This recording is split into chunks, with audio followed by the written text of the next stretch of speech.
Welcome aboard. It's Captain G with a World War II on the Western Front, May 1940 scenario, the Battle of France wrap up. In a surprise move, Marshal Pétain rolled out a specific train car on the outskirts of Paris and has entered into surrender negotiations with the German commanders. The game and the war, at least for France, is over. All right, so let me back you up a little bit and let's do some post-game chat thoughts. I have my notes from the beginning, and I'm going to use that as an outline as we talk about World War II on the Western Front by Javier Alfonso. So, first off, this was a lot of fun. This was a great game.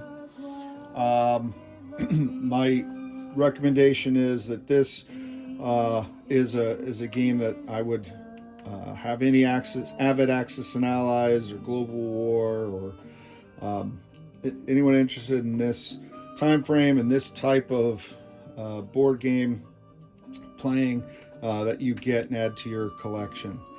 The map is very well made and laid out. Every zone is identified.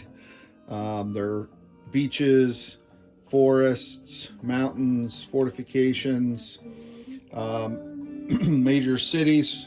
You know, there's a strategic victory conditions that make sense. So I highly recommend the game. Really like the map, and I'm a huge fan of being able to use my existing pieces. You know, some of us have them out of the box, some of us have hand painted, even beyond the level that I've done here with a can of spray paint and some decals. Hand painted your pieces, so you want to use them. And if I can find a nice looking map, a great rule set that allows me to play a different game or a different aspect of World War II, sign me up. And this is definitely that. Highly recommend it. Plus, this has the added bonus of having two scenarios. So we just did the May 1940 scenario, and then obviously the other scenario would be D-Day to the Rhine in 1944. So just like the Winter War, Nordic Theater, just like HBG's Barbarossa or Okinawa, just like the Iwo Jima games, there's a couple out there. Get the map, get the rule set, use your existing pieces, and you're good to go. So overall, that's 2 thumbs up. Highly recommend it. Supply rules, I think, are essential for this game. Some people don't like them. They get in the way. They think, and in some games it's been that way. But for this game, I loved it. Without it, it would be much easier for the Germans to come in. You know, it's like a little puzzle. It's part of the logistics of war, right? Amateurs study tactics, experts study logistics, and being able to move your supplies, you know, the number of trucks you have, capturing enemy trucks, being able to conduct offensive operations, being able to defend was critical. We saw that with the collapse of the German occupation forces in the Netherlands. So I like the supply rule a lot. It's not overtaxing. Supplies are cheap, and you only need a supply to engage in combat. You don't need a supply every single round of combat, so it's not burdensome like that. The terrain features are integral to the design of the combat system. So all units attack and defend essentially at the same value. The only nuance there that I could think of is the airborne getting a +1 on the first round of their attack on an airborne attack. But infantry attack and defend at 1.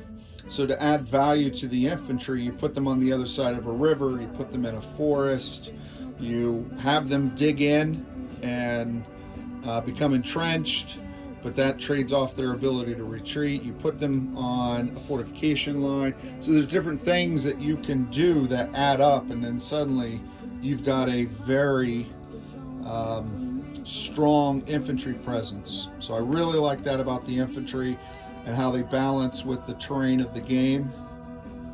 Artillery, getting 2 dice on that first round, that artillery barrage, it's a multiplication factor. If you have 3 artillery defending a zone, they're throwing 6 2s that first round.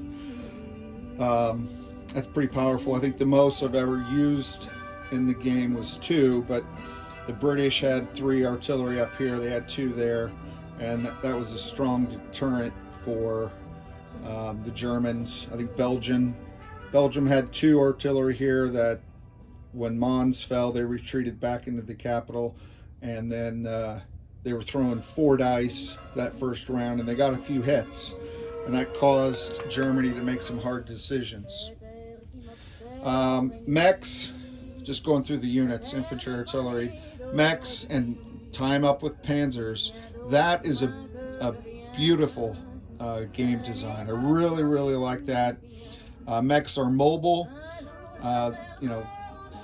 He didn't bother with the towing artillery or any of that other stuff. Their value is they can accompany the panzers, and they add that hit absorb bonus, that benefit there. That's huge. That turned out to be tremendous in the game. Germans used it more than anyone. The Brits barely used their armor, and France tried to, but they are expensive, and as they started to lose cities and lose income, they were barely able to just replace their losses in infantry toward the end. But really enjoy that aspect. And the other thing I'll say about the armor is the game design was intentional as far as how many tanks each side could have. Germany had 6 armor, and if you consider that the stacking limit is 6, so that's 3 armor and 3 mechs in 2 different army groups, or 3 smaller army groups of 2 panzers, 2 mechs, and 2 something else. I liked the off balance 4 panzers and 2 mechs in one army group and 2 and 2 in the other, but allows a variety of options there, well thought out, and it's not overpowered. Germany couldn't produce 100 panzers. They were maxed because of the force pull. For air, I didn't use strategic bombing as much as perhaps I should have or could have. This is my first time around, just getting a feel for it. I bombed a German port, which ultimately made no difference because Germany wasn't loading or unloading. I had at one time intended to buy a strategic bomber for Germany, but at that turn I lost a ton of armor in my first attempt at Paris, so I needed to replace that armor and deferred on the strategic bomber. But they can bomb ports, they can bomb strategic cities, and impact your opponents that way. But I didn't really explore that as much in this first game as I'd like to in later games. The fighters and the tactical bombers, I enjoyed that once I understood it. I didn't quite understand it the first time, and you saw I made those mistakes in the first couple rounds. But fighters basically being air superiority, rolling 3s against other aircraft, and then these guys rolling 3s against ground units, really made the fighters a threat. It differentiated them. Am I going to send a tactical to attack a zone where Britain could use fighters or 2 fighters? So the scramble mechanic in this game, you can go and intercept the enemy or go and counter it to defend a zone that's under attack. Your fuel away. It's not just one away. You don't have to be at an airbase or anything like that. It's very simplistic, and it makes fighters a threat, certainly to the enemy, depending on your air force, obviously. and it puts value on these tactical bombers. Really enjoyed that differentiation. Also like the fact that you have to roll a 1 for a ground unit to get a aircraft. And you saw that it enabled some decisions for the Germans, some hard decisions to take losses by air units in order to protect ground units needed to take the zone. So the rule set is very well thought out, very well balanced. As a viewer, I can't tell you what your opinion was, but on mine as a player, pretty much after almost every German turn, I was convinced the Germans had this game. And then after almost every single Allied turn, I felt the Allies are going to stop Germany. And that's balance. That is, to me, that's a balance. Even in the end, when France was doing different things to cut off supplies, I felt pretty good about their chances. Once they started losing all these cities, I knew their days were numbered. But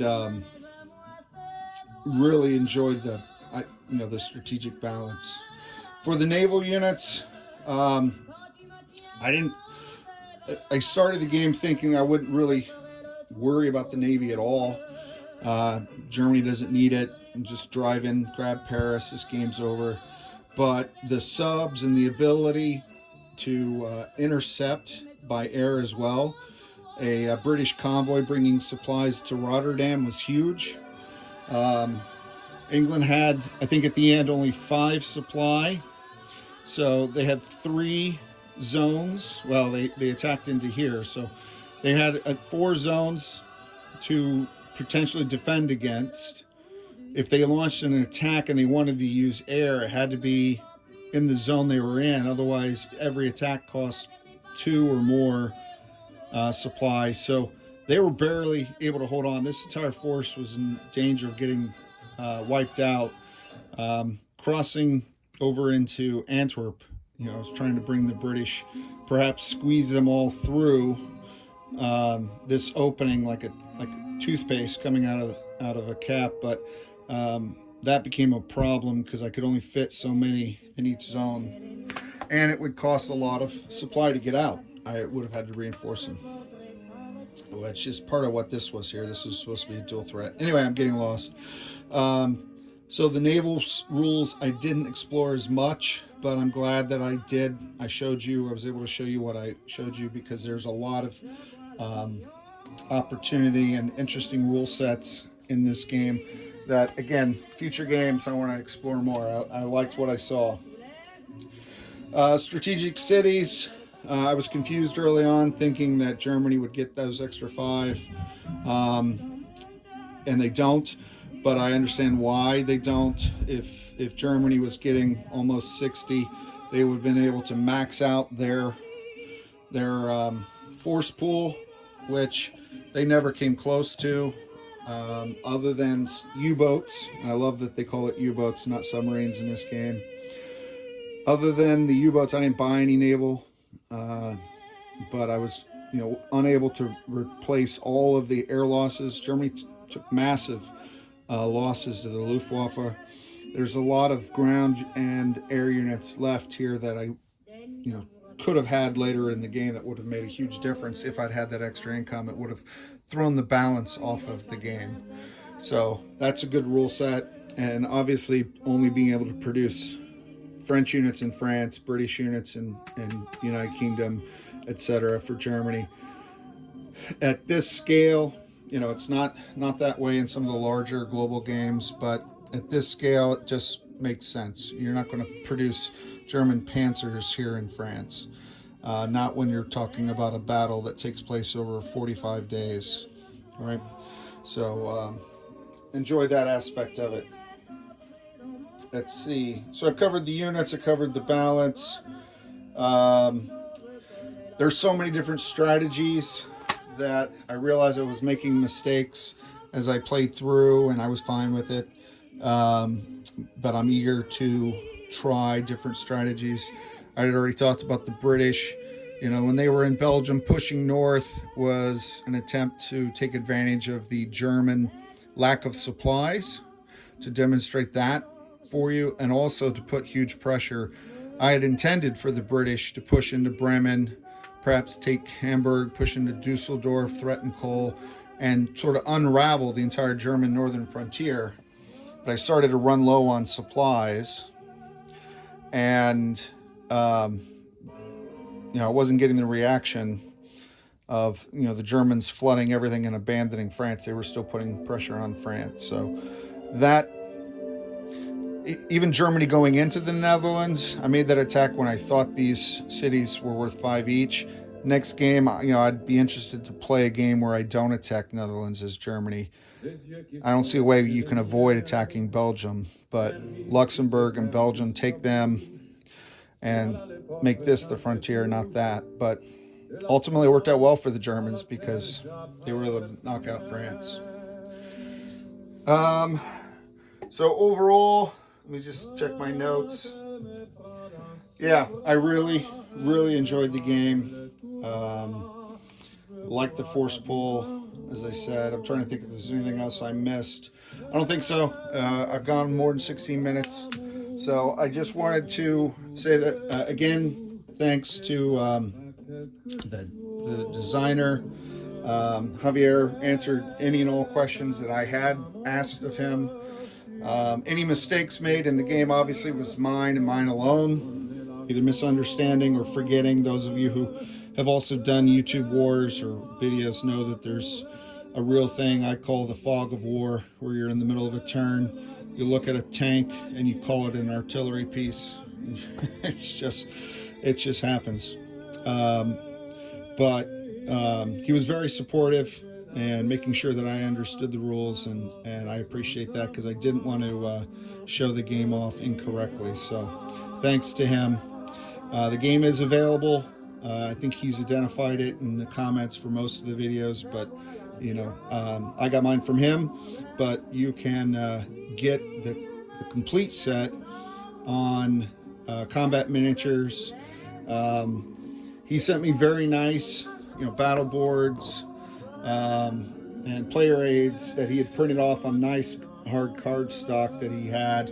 But from what I understand in another unboxing, if you buy the game, they're almost laminated, I believe. There are a deck of cards that offer it's an optional rule that you can have different things happen, supply lines, unit bonuses, who knows. It's a wide variety of things that you can introduce into the game to make the game differently. You could add weather. There's a bunch of variable rules that you can try, and each game play would thus be unique. So I look forward to playing this with someone else. I also look forward to trying the second scenario at some point in the future.